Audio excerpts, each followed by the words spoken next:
The Armed Forces of the Philippines is moving to set its house in order after state auditors flagged issues involving millions of pesos in unliquidated cash advances. Military officials say corrective actions are in full swing, stressing they are tightening the screws to ensure transparency and the proper use of public funds. Our Patrick De Jesus tells us more.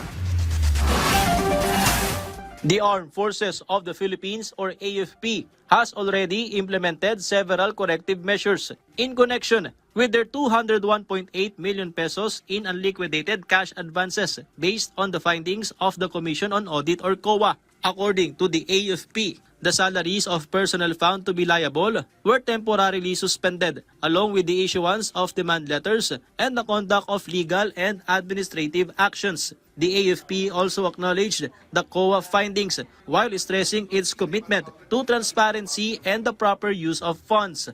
Itong mga efforts na to are also underway and tinatrack natin itong mga accountable officers na involved dito, especially itong mga wala na sa serbisyo sa ngayon.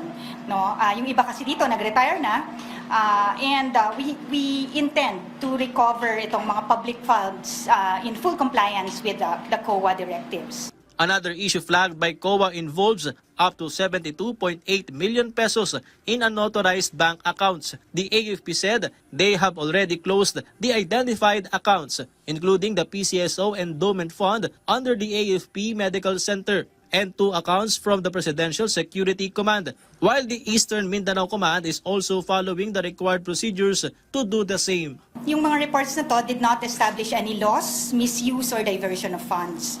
Yung accounts that were cited were for the welfare and medical related, and all the funds were used for their intended purposes.